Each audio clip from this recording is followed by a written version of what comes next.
In 2008, Traveller's Tales Games, or TT Games for short, decided to branch out from the previous successes of the LEGO Star Wars and LEGO Indiana Jones titles and create an all-new original story based on another of the world's biggest franchises and characters, Batman. Batman the video game was released in North America initially on the 23rd of September 2008, then in Europe and Australia on the 10th and 15th of October respectively. Finally, it gained its worldwide release in April of 2009. The game garnered a good amount of success upon its release. It was available on both PlayStation 2 and 3, along with the handheld PSP system. It was also available on the Nintendo Wii, DS, Xbox 360, Windows, and the Mac OS X. Many publishers and aggregators gave the game high scores, with Metacritic giving a high of 80 out of 100 for the PC release, and the lowest rating being a 72 on the DS port of the game. Other publishers, such as IGN and the official Xbox magazine, gave the game 7 out of 10s. The DS version of the game was nominated for the Best Action Game of 2008 for DS, missing out to eventual winner Castlevania Order of Ecclesia. It was also nominated for Outstanding Achievement in Adaptive Story at the 12th Annual Interactive Achievements Awards. With nominations like that, it is no surprise to see that the game was selling very well.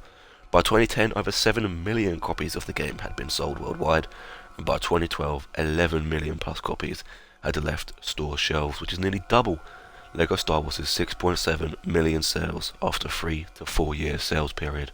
Now we will look at what everyone here wants to see: the gameplay itself, the story, and the charm it brings.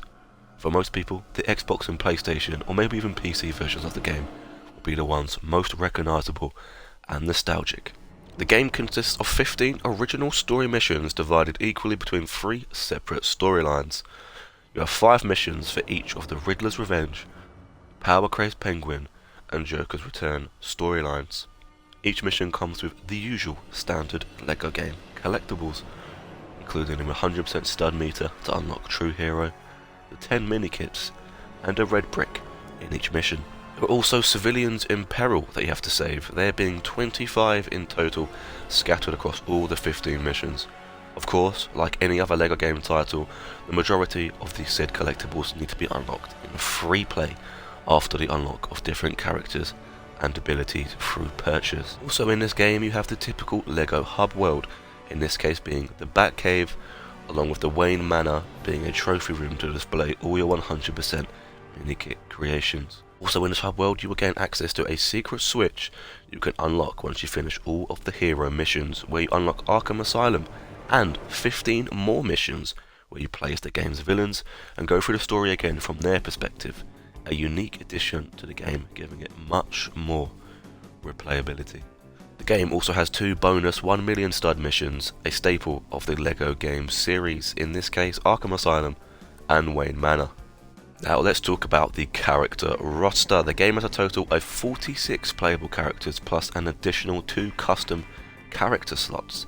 The game's roster includes obvious additions such as Batman and Robin, who you play as in every level, the villains you defeat in the levels along with their goons, and some strange additions also. The character Hush, for example, who you unlock by finally releasing all of the 25 hostages, and a Ra's al Ghul, who you unlock by getting all the mini-kits. Both these characters don't feature in the main story at all. There's also one very mysterious character that the LEGO community always talks about, Yeti, who again doesn't feature in any level of the game.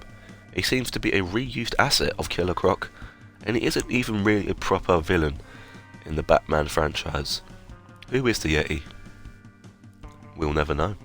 Another feature of this game, along with the many expansive characters in the roster, Batman and Robin come equipped with different suits in the game, each with unique abilities to progress through the story and unlock mini-kits and extras in free play.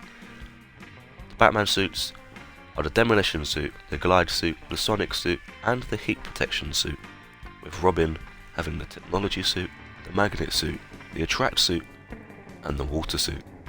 All of this I've been speaking about was standard in every version of the game, except one, the DS version. Now the DS version is its own separate entity, entirely like most LEGO games before it and after it. The DS port of the game is widely different to the console and PC release.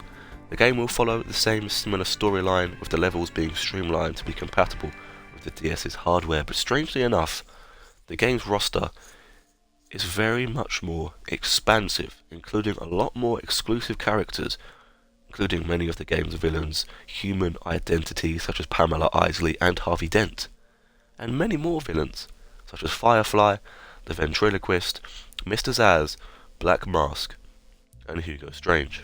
The DS version also removes a lot of the suits in the game, giving only 2 or 3 suits for Batman and Robin, removing a lot of them and adding exclusive suits like the cold suit for Batman and the toxic suit for Robin.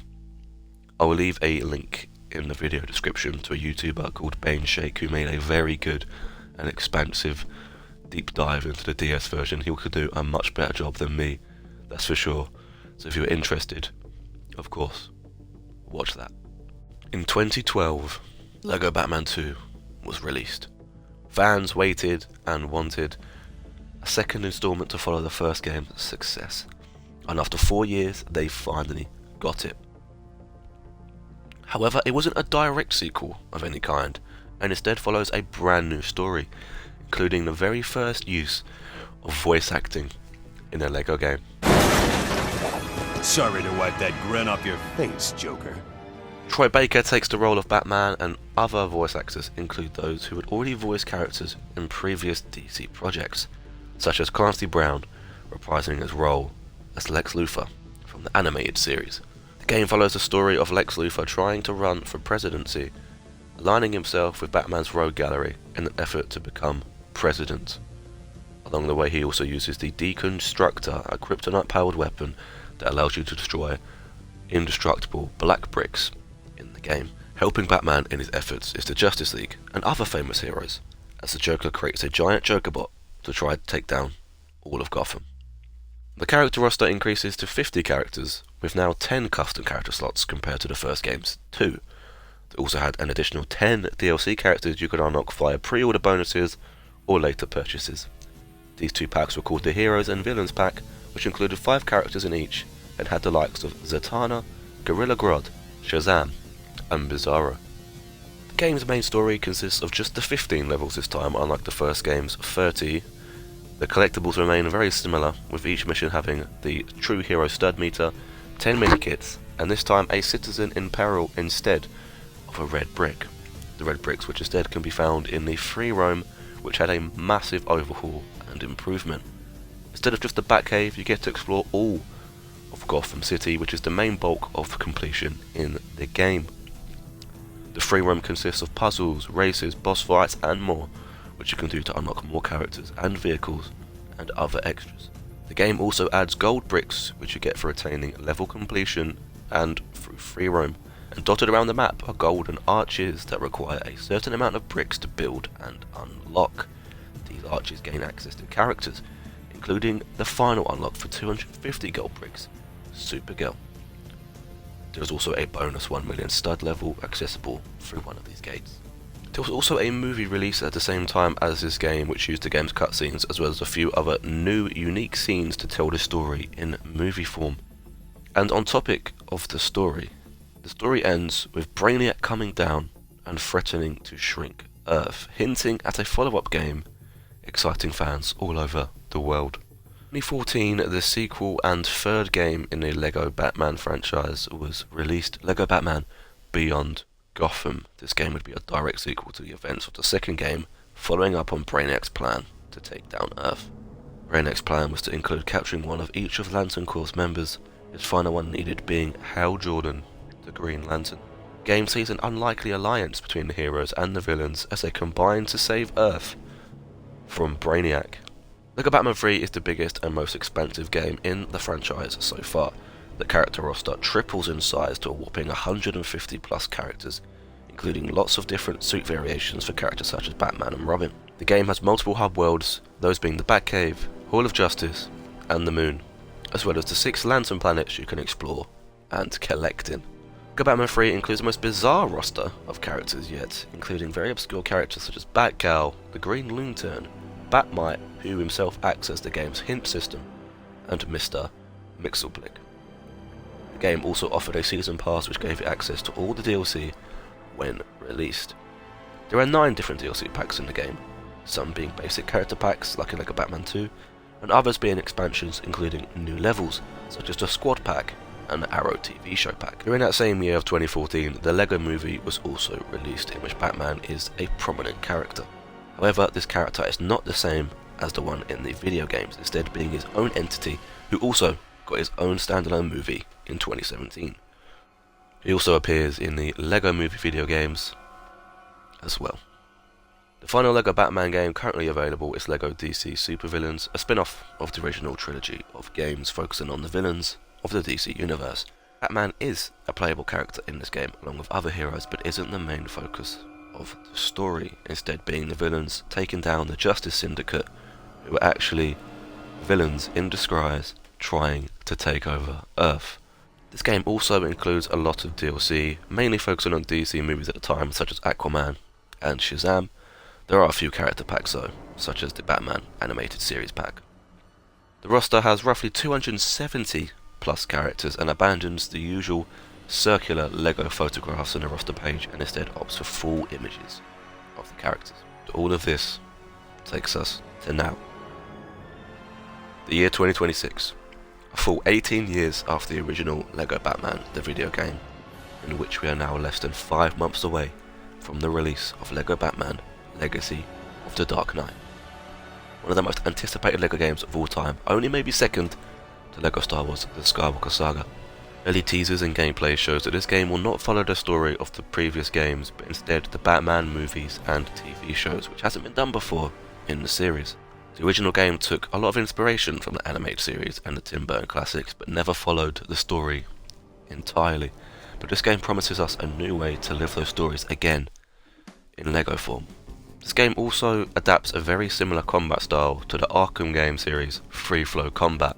Unlike previous Lego games where expansive rosters of hundreds of characters gave players so much freedom, the game only allows 7 playable characters, those being Batman, Jim Gordon, Batgirl, Nightwing, Robin, Catwoman, and Talia al Ghul, each possessing unique skills and gadgets. There's also been some leaks at a potential DLC, including the Joker and Harley Quinn as playable characters in their own unique story.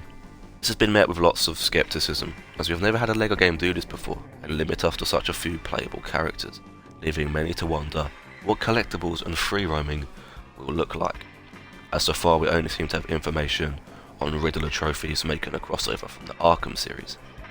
We must wait and see what this game will truly look like on May 29th, but it could be one of the biggest and best Lego games ever, and at long last Batman has another entry into the Lego series. Thank you all for watching this video. It's my biggest video I've made so far, and I enjoyed researching and making it. I hope you guys enjoyed watching. I want to try and make more content like this in the future, so let me know what you want to see in the comments below. Subscribe for more stuff like this. I have been Not So Much of a Gamer, and this has been the history of Lego Batman games.